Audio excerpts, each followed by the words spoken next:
Hello दोस्तों, स्वागत है आपका कार ब्लॉग इंडिया के एक नए एपिसोड पे। और हम हैं झीलों के शहर उदयपुर में और हम ड्राइव कर रहे हैं मारुति की नई ग्रैंड विटारा।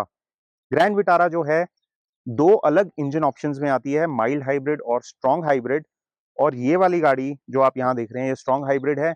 हमने इसका माइल्ड हाइब्रिड भी चलाया है और इसका 4 व्हील ड्राइव भी हमने एक्सपीरियंस किया है। तो इस वीडियो में हम आपको सभी वेरिएंट्स के बारे में जानकारी देंगे, चलाने में कैसी हैं, इनकी माइलेज कैसी है, इसके interior feature, space, boot space, इन सब के बारे में बात करेंगे और क्या आपको ये गाड़ी कंसिडर करनी चाहिए। इसकी पूरी डिटेल हम आपको इस वीडियो में देंगे। सो मेक श्योर आप इस वीडियो को एंड तक देखिए और चैनल को सब्सक्राइब नहीं किया है तो अभी कर लीजिए। और हमारे वीडियोस पसंद आ रहे हो तो लाइक दबाना बिल्कुल ना भूलें और सब्सक्राइब के साथ में जो बेल आइकन है वो भी दबा लीजिए। एक्सटीरियर डिजाइन की बात करें तो ये गाड़ी काफी अट्रैक्टिव तरीके से डिजाइन करी गई है। जो ग्लोबल लेवल पे विटारा आती है उसके कुछ डिजाइन क्यूज हैं, सुजुकी के अपने डिजाइन क्यूज हैं। आगे जो आप ग्रिल देख रहे हैं इसमें ग्लॉसी ब्लैक फिनिश दिया गया है और यहाँ जो क्रोम है ये भी थोड़ा सा डार्क क्रोम है, ये उतना ज्यादा ग्लॉसी क्रोम नहीं है।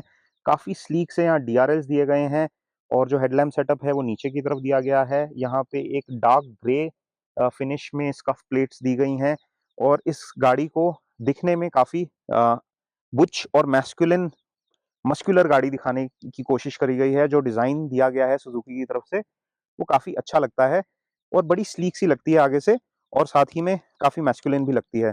अगर आप साइड में आते हैं तो आप नोटिस कर पाएंगे इसके dual tone diamond cut alloys जो कि ब्लैक और सिल्वर फिनिश में आते हैं। और इसका जो टायर साइज है वो 215 बाय 60 R17 है। ये एलॉय व्हील्स भी काफी दिखने में अच्छे लग रहे हैं और गाड़ी के प्रोपोर्शन में ये टायर साइज जो है, व्हील साइज है, ये अच्छा लग रहा है।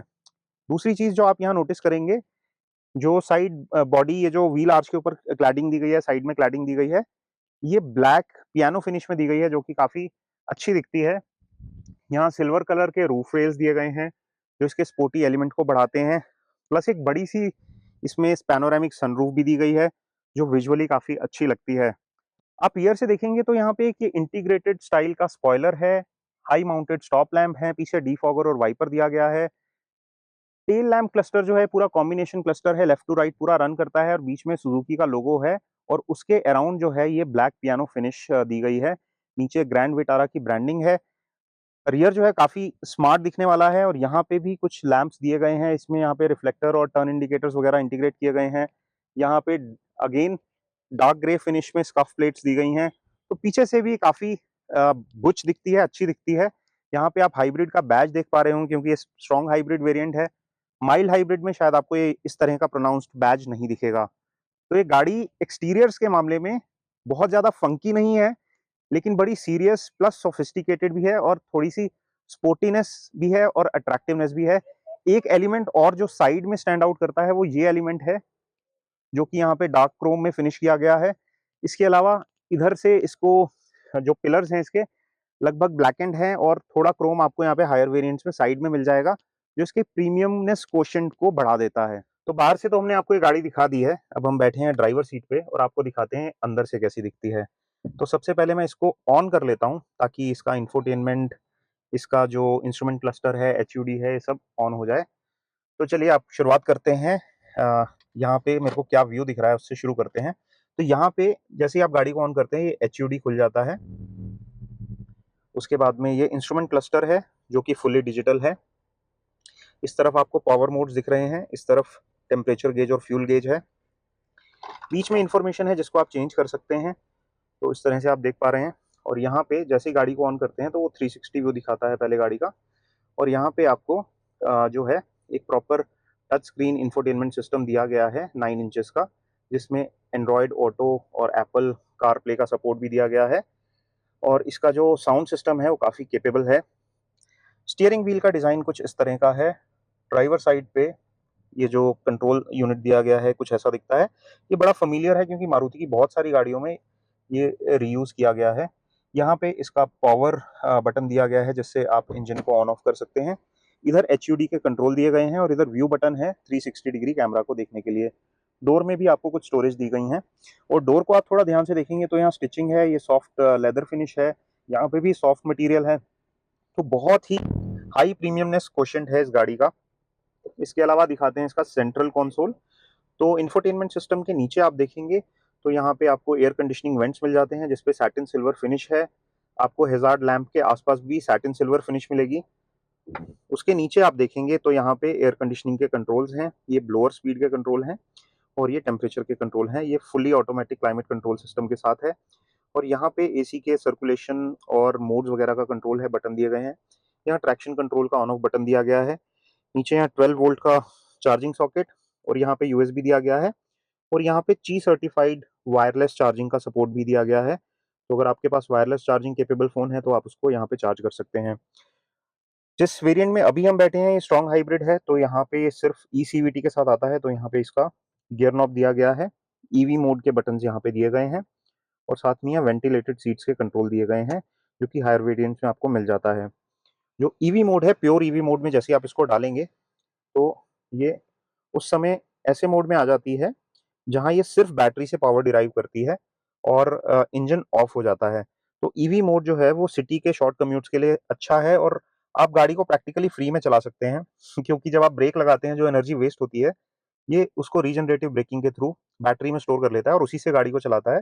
तो 1-2 किलोमीटर के जो छोटे राइड्स होते हैं, जो मार्केट तक होते हैं, मार्केट से घर तक होते हैं, जो थोड़े छोटे किलोमीटर्स के राइड होते हैं, वो तो आपके लगभग फ्री में ही हो जाएँगे।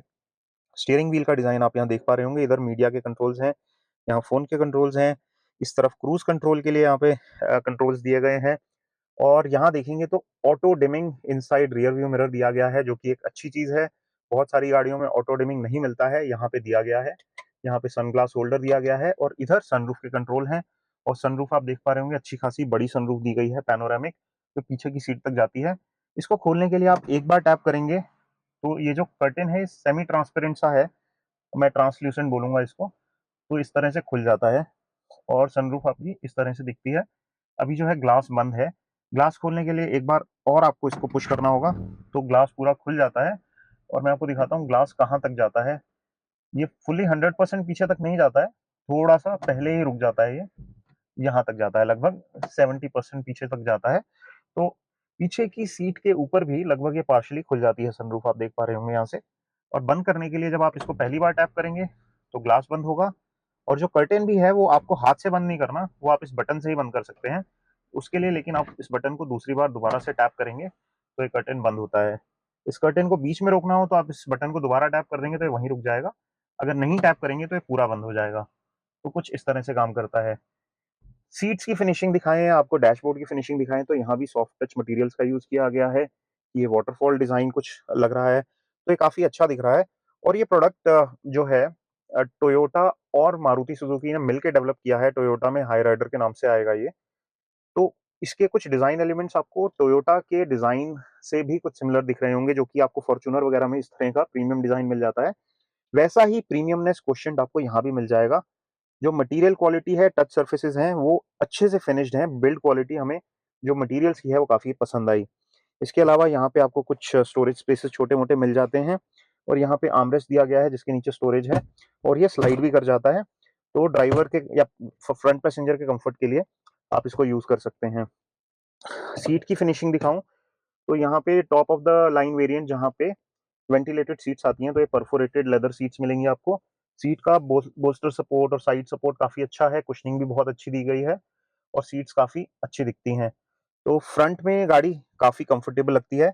मेरी हाइट 5 फीट 7 इंच है और मैंने इसको अपनी ड्राइविंग कंफर्ट के हिसाब से सेट कर रखा है। तो चलिए अब आपको रियर पे लेके चलते हैं और देखते हैं कि मेरे हाइट के ड्राइवर के पीछे कितना लेग रूम आपको मिल जाएगा। अब हम आ गए हैं रियर सीट पे। फ्रंट सीट जो है वो 5 फीट 7 इंच यानी मेरी हाइट के ड्राइवर के हिसाब से एडजस्टेड है और मैं अभी रियर सीट पे बैठा हूँ। यहाँ पे आप देख पा रहे होंगे मेरे पास लगभग 6-7 इंच का लेग रूम आराम से है और यहाँ बड़े-बड़े सीट पॉकेट्स भी दिए गए हैं, जो पैसेंजर और ड्राइवर दोनों सीट के पीछे दिए गए हैं। यहाँ पे आप अपने गैजेट्स, लैपटॉप, मैगज़ीन्स, न्यूज़पेपर इस तरह की कुछ छोटी आइटम्स आराम से रख सकते हैं। इसके अलावा डोर पैड जो है यहाँ पे भी आपको सॉफ्ट सरफेसेस दिए गए हैं। जो लेदराइट फिनिश है वो यहाँ पे भी है, स्टिचिंग है, तो दिखने में काफ़ी अच्छी है। यहाँ भी ग्लॉसी एलिमेंट्स हैं। जो यहाँ पे जो आप लुक देख रहे हैं, फिट एंड फिनिश देख रहे हैं, ये बहुत ही प्रीमियम क्वालिटी का है और आप यहाँ पे अपनी आर्म को रेस्ट करके आराम से बैठ सकते हैं। प्लस बीच वाली सीट पे यहाँ फोल्डिंग आर्मरेस्ट दिया गया है, जिसमें कप होल्डर्स आ जाते हैं। हेडरूम की बात करें तो यहाँ पे बहुत ज़्यादा इम्प्रेसिव नहीं है, मैं सही बोलूँ तो। मैं 5 फीट 7 इंच का हूँ और मेरे पास यहाँ पे लगभग 3 इंच के 2.5 से 3 इंच का स्पेस होगा। तो आप मानिए कि कोई मेरे से हाइट में अगर 4-5 इंच भी बढ़ा है तो उसका हेड जो है वो आराम से ब्रश करेगा सीलिंग के साथ। तो वो एक छोटी-सी प्रॉब्लम हो सकती है, जो लंबे पैसेंजर्स हैं उनके लिए रियर सीट में हेड ब्रशिंग की प्रॉब्लम आ सकती है। अब शायद ये इसलिए किया गया है, हाइब्रिड है, तो इसका जो ड्राइव ट्रेन है, फ्लोर की हाइट है, वो नॉर्मल गाड़ियों से थोड़ी-सी ऊँची रहती है। कम्फर्ट के लिहाज से बात करें, तो यहाँ पे आपको रीडिंग लैंप्स दिए गए हैं, जो कि काफ़ी अच्छे दिख रहे हैं, यहाँ पे प्रीमियम दिख रहे हैं। एयर कंडीशनिंग के वेंट्स आपको रियर सीट पे मिल जाते हैं सेंटर में। साथ ही में यहाँ 2 चार्जिंग पोर्ट दिए गए हैं, एक टाइप ए है और एक टाइप सी है, तो दोनों तरह के पोर्ट दिए गए हैं। तो आपके पास जो भी तरह के डिवाइसेज़ हों, आप उन्हें यहाँ पे चार्ज कर पाएँगे। इसके अलावा पीछे की तरफ 3 सीट बेल्ट्स दी गई हैं, जो प्री टेंशनर के साथ आती हैं। ज़्यादातर गाड़ियों में हमने देखा है 2 सीट बेल्ट में प्री टेंशनर होते हैं, तीसरे में नहीं होते हैं। तो मिडल सीट के लिए यहाँ पे अगर आप देखेंगे, तो सीलिंग के पास यहाँ पे एक सीट बेल्ट दी गई है स्पेशली, और इसमें जो है चाइल्ड सीट लगाने के लिए जो रिक्वायर्ड हुक्स होते हैं, आइसोफिक्स माउंट्स होते हैं, वो सब दिए गए हैं। तो सेफ्टी पॉइंट ऑफ व्यू से भी इस चीज़ का ध्यान रखा गया है। इसमें 6 एयरबैग सिस्टम भी आपको मिल जाता है। काफ़ी सारे एक्टिव और पैसिव सेफ्टी फीचर्स भी दिए जाते हैं, जैसे कि stability control, hill descent control, hill hold assist और इस तरह की बहुत सारी चीज़ें, एबीएस विद ईबीडी। तो बहुत सारे एक्टिव और पैसिव सेफ्टी फीचर इस गाड़ी में इनकॉर्पोरेट किए गए हैं। तो चलिए अब आपको बूट स्पेस दिखाते हैं इस गाड़ी का कैसा है, स्पेशली स्ट्रॉन्ग हाइब्रिड का, क्योंकि माइल्ड हाइब्रिड में हमने देखा था बूट स्पेस काफ़ी खुला था, लेकिन स्ट्रॉन्ग हाइब्रिड में जो है सीन थोड़ा डिफरेंट है, क्योंकि स्ट्रॉन्ग हाइब्रिड में एक बड़ी बैटरी है, जो कि थोड़ा-सा बूट स्पेस को कंज़्यूम कर लेती है। तो चलिए आपको लेके चलते हैं और दिखाते हैं। तो जैसा कि आप यहाँ देख पा रहे होंगे, ये 2 मीडियम साइज़ के बैग्स हैं, जो कि यहाँ रखे हुए हैं, और इन्होंने लगभग ऊपर की स्टोरेज को लगभग 70% कंज़्यूम कर लिया, 30% यहाँ पे आप कुछ और बैग्स रख सकते हैं। प्लस यहाँ पे एक ये फ्लैट सा बेड दिया गया है, इसको आप उठा सकते हैं। इसके नीचे भी कुछ एडिशनल स्टोरेज है, जो कि आप यहाँ देख पा रहे होंगे। और इसके पीछे की तरफ यहाँ पे थोड़ी उठी हुई जो जगह है, वहाँ पे इसका जो बैटरी कंपार्टमेंट है, वो जगह को ले लेता है। जबकि आप माइल्ड हाइब्रिड में देखेंगे, तो ये स्पेस इसकी कंपैरिजन में बड़ा है। इसके जो एग्जैक्ट नंबर्स हैं, वो हम आपको या तो वीडियो के नीचे या डिस्क्रिप्शन में डाल के बता देंगे। हम नई ग्रैंड विटारा के सभी वेरिएंट्स को बारी-बारी से चला के आपको अपने इंप्रेशंस बताने वाले हैं। जो मैं अभी चला रहा हूँ, ये है 1.5 लीटर का नेचुरली एस्पिरेटेड माइल्ड हाइब्रिड वाला इंजन, जो कि 103 बीएचपी की पावर और 137 न्यूटन मीटर्स का टॉर्क देता है। और इसमें आपको ट्रांसमिशन ऑप्शंस में 5 स्पीड मैनुअल या 6 स्पीड ऑटोमेटिक का चॉइस मिल जाता है। इसकी अगर इंजन की परफॉर्मेंस की बात करें, तो ठीक ठाक है, लेकिन अगर आपको थोड़ा सा पावर चाहिए या फिर आप थोड़ा इसको स्पिरिटेडली चलाना चाहते हैं, तो आपको इसका आरपीएम जो है थोड़ा हाई रखना पड़ेगा। और एनवीएच के मामले में अच्छा है। इसका जो गियर शिफ्टिंग है वो स्मूथ है, गाड़ी चलने में काफ़ी आरामदायक है। बहुत ज़्यादा स्पिरिटेड मैं इंजन के परफॉर्मेंस के साइड से नहीं कहूँगा, लेकिन इसका जो सस्पेंशन है उसकी ट्यूनिंग बड़ी अच्छी करी गई है। हैंडलिंग बहुत अच्छी है, स्टीयरिंग रिस्पॉन्स मुझे पसंद आया। तो गाड़ी आपको कंफर्ट के साथ साथ थोड़ा सा स्टिफ साइड पे है, लेकिन हैंडलिंग बड़ी अच्छी दे देती है। राइड कंफर्ट भी इसका ठीक ठाक है। अगर मुझे बोलना हो कि ये कंफर्ट की साइड है या फिर हैंडलिंग की साइड, तो मुझे लगता है हैंडलिंग की साइड थोड़ा ज़्यादा ट्यून किया गया है। बट आपको, क्योंकि इसमें जो इंटीरियर का जो डिज़ाइन है, सीट्स हैं, वो काफ़ी कंफर्टेबल हैं, तो गाड़ी ओवरऑल बहुत अच्छी फीलिंग देती है जब आप इसमें होते हैं तो। साथ ही में अगर इसके ऑल व्हील ड्राइव यानी ऑल ग्रिप जो वर्जन आता है उसकी बात करें, हमने वो भी चला के देखा। वो सिर्फ मैनुअल ट्रांसमिशन के साथ आता है, ऑटोमेटिक में आपको उसका ऑप्शन नहीं मिलेगा। उसमें जनरली अगर आप उसको चला रहे हैं तो वो टू व्हील मोड में ही चलती है, लेकिन ऑल व्हील मोड में वो ऑटोमेटिकली चली जाती है अगर उसको लगता है कहीं किसी व्हील पे लॉस ऑफ ट्रैक्शन हो रहा है, और गाड़ी को उस प्रॉब्लम से निकालने के लिए या उस टेरेन से निकालने के लिए ऑल व्हील की ज़रूरत है, तो उसमें automatic all wheel drive system है। उसके अलावा उसमें आप स्नो या स्पोर्ट भी यूज़ कर सकते हैं। उसका जो गियर सिलेक्टर नॉब है, जो 4 व्हील का है, वो गियर नॉब के पीछे की तरफ एक सर्कुलर डायल दिया गया है, उसके थ्रू आप सेलेक्ट कर सकते हैं। हमारा एक्सपीरियंस ऑल व्हील ड्राइव का भी अच्छा था, बट क्योंकि इस गाड़ी का जो टॉर्क है और जो पावर है, वो थोड़ा मिड बैंड में आती है, तो you have to get used to it. जब आप इसको चलाएंगे तो आपको थोड़ा सा इनिशियली टाइम लगता है गेटिंग यूज्ड टू, कि आपको थोड़ा सा उसको पावर बैंड में रखने के लिए हल्का सा रेव करना पड़ता है। अब इस चीज का डाउन साइड ये है कि इंजन रिलैक्स मोड में जब आप चला रहे हैं या आप सिडेटेड मोड में चला रहे हैं तो थोड़ा सा अंडर पावर्ड फील होता है। लेकिन बहुत अच्छी चीज ये है कि इंजन की जो ट्यूनिंग है वो माइलेज भी एक्सट्रैक्ट करने के लिए दी गई है, क्योंकि इसमें माइल्ड हाइब्रिड सिस्टम दिया गया है जो रीजनरेटिव ब्रेकिंग को भी यूज करता है। तो आपको माइलेज, जो रेटेड माइलेज है AREI वाला, वो लगभग 20 से 21 के बीच में मिल जाता है डिफरेंट इंजन और ट्रांसमिशन ऑप्शंस की अगर हम बात करें तो उसकी वजह से उसकी माइलेज पे काफी इंपैक्ट आ जाता है। हाँ, जो इसका स्ट्रॉन्ग हाइब्रिड है वो काफी ज्यादा माइलेज देता है इसकी कंपैरिजन में, 26 या 27 की उसकी रेटेड माइलेज है। बट रियल वर्ल्ड में आप देखेंगे तो इसका माइलेज भी आपको उतना बुरा नहीं है। यही वाला इंजन आपको मारुति के कई नए प्रोडक्ट्स में मिल जाएगा, जो 1.5 लीटर का नया पेट्रोल इंजन है। ये अच्छी ड्यूटी करता है, फ्यूल इकोनॉमी अच्छी देता है, रिस्पॉन्सिव है, हैप्पी रेविंग है, और इससे जो है थोड़ा फन एक्सट्रैक्ट करने के लिए आपको इसे हल्का सा रेव करना पड़ेगा। मारुति ने हमारे एक्सपीरियंस के लिए, क्योंकि हम मीडिया ड्राइव के लिए यहाँ पे एक्सपीरियंस करने आए हैं गाड़ी को, तो एक ऑफ रोड ट्रैक भी बनाया था जहाँ पे उन्होंने कई सारे फीचर्स डेमोन्स्ट्रेट किए। तो हमने मड स्लश में गाड़ी को चलाया, हमने उसको डिफरेंट आर्टिकुलेशंस पे टेस्ट किया, हमने देखा कि वो किस तरीके से जो है ट्रिकी टेरेन्स में से बाहर आ जाती है। तो अगर इसकी कैपेबिलिटीज की बात करें, जो कि ऑफ रोडिंग या 4x4 की कैपेबिलिटीज हैं, वो काफी अच्छी हैं, इनफैक्ट सराहनीय है। मारुति ने अच्छा काम किया है इस ऑल ग्रिप सिस्टम पे, क्योंकि ये ग्लोबल सिस्टम है, बहुत सारी गाड़ियों में, सुजुकी में ग्लोबली यूज होता है। तो ये काफी ट्राइड एंड टेस्टेड और अच्छे से काम करने वाला सिस्टम है ये। अभी जो हम वेरिएंट चला रहे हैं ये है स्ट्रॉन्ग हाइब्रिड वेरिएंट, जिसमें कि एक इंजन और एक मोटर का सिस्टम है।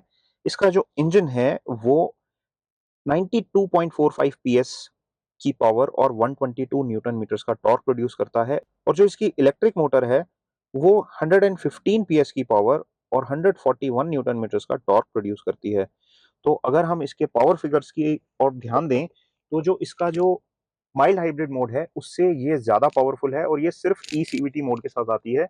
और क्योंकि मैंने जो माइल्ड हाइब्रिड है उसको पहले चलाया था, इसको बाद में चलाया है, इसको एक्सपीरियंस किया है, मैं आपको दोनों के इंप्रेशंस बताने वाला हूँ।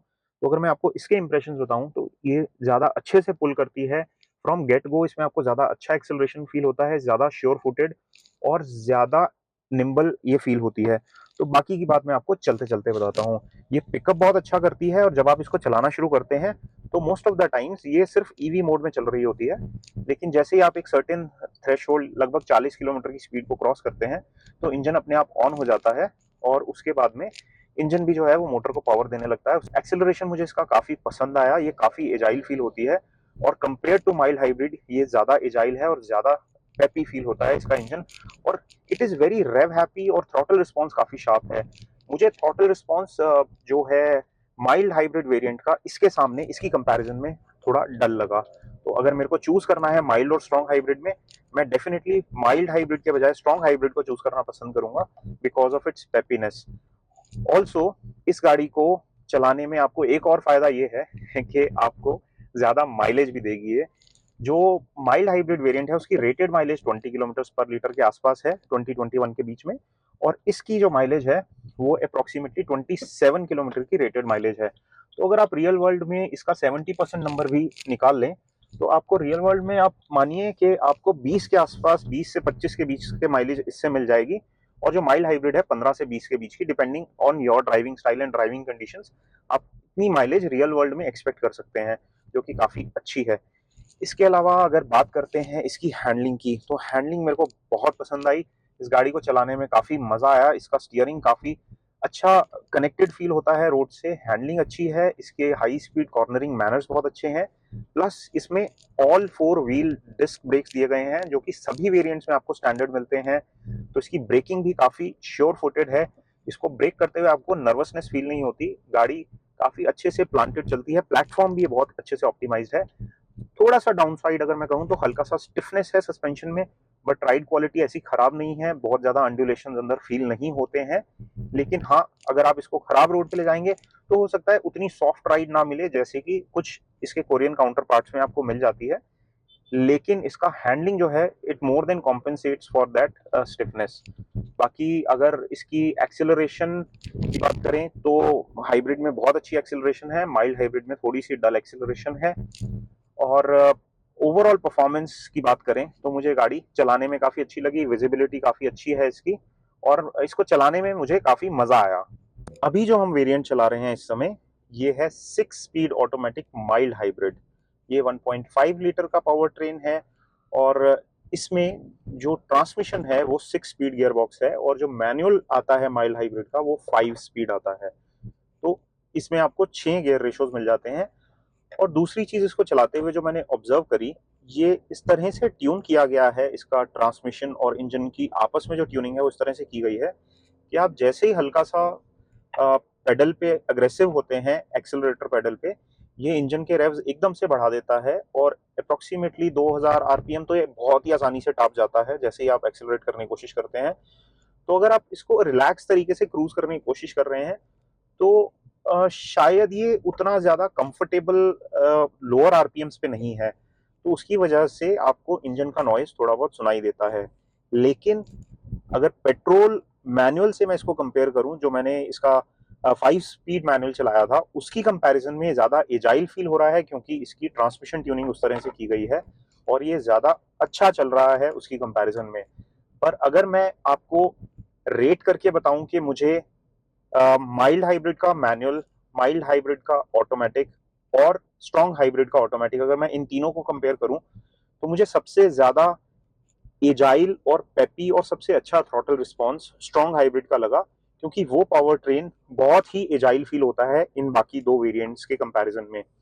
और अगर मैं 4 व्हील ड्राइव वेरिएंट की बात करूं जो सिर्फ माइल्ड हाइब्रिड में आता है, तो उसे चलाने में और जो नॉर्मल 2 व्हील ड्राइव है माइल्ड हाइब्रिड का, उसमें बहुत ज्यादा फर्क नहीं है। और आपको 4 व्हील ड्राइव सिस्टम सिर्फ मैनुअल ट्रांसमिशन में और सिर्फ माइल्ड हाइब्रिड में मिलता है, जिसको ऑल ग्रिप सिस्टम बोलते हैं। तो ये भी एक लिमिटेशन है। बट अगर आप 4 व्हील लेना चाहते हैं तो आपको पता होना चाहिए कि जो माइल्ड हाइब्रिड है वो उतना ज्यादा पंची या एजाइल नहीं है जब आप उसे स्ट्रॉन्ग हाइब्रिड से कंपेयर करते हैं। और स्ट्रॉन्ग हाइब्रिड जो है वो आपको 4 व्हील ड्राइव सिस्टम में नहीं मिलेगा। तो अगर आप 4 व्हील ड्राइव चूज कर रहे हैं तो सिर्फ तभी चूज कीजिए जब आप एक्चुअल ऑफ रोडिंग में इंटरेस्टेड हैं। अगर आप एक्चुअल ऑफ रोडिंग में इंटरेस्टेड नहीं है तो इन सभी वेरिएंट्स में से सबसे ज्यादा फन टू ड्राइव वेरिएंट जो है वो स्ट्रॉन्ग हाइब्रिड ही है। और इस गाड़ी की ब्रेकिंग परफॉर्मेंस, हैंडलिंग और सस्पेंशन सेटअप बिल्कुल वैसा ही फील होता है जैसे बाकी सारे वेरिएंट्स का फील होता है। तो इसमें सस्पेंशन, हैंडलिंग, ब्रेकिंग और स्टीयरिंग फील में आपको कोई बहुत ज्यादा फर्क महसूस नहीं होगा। बस एक्सेलरेशन का फर्क है जो स्ट्रॉन्ग हाइब्रिड में आपको बहुत अच्छा मिलेगा कंपेयर टू अदर वेरिएंट्स। तो ये है हमारे विचार मारुति ग्रैंड विटारा को लेके। आपको कैसा लगा ये रिव्यू? आई होप आपको आपकी सारी क्वेरीज के आंसर मिल गए होंगे। कुछ सवाल रह गए हैं तो प्लीज कमेंट सेक्शन में डालिए, हम कमेंट्स में उसका जवाब जरूर देंगे। हमारे वीडियोस पसंद आ रहे हो तो लाइक दबाइए, चैनल को सब्सक्राइब कीजिए, बेल आइकन बिल्कुल दबाना ना भूलें। और हम आपसे मिलेंगे अपने नेक्स्ट वीडियो में, तब तक के लिए बाय बाय।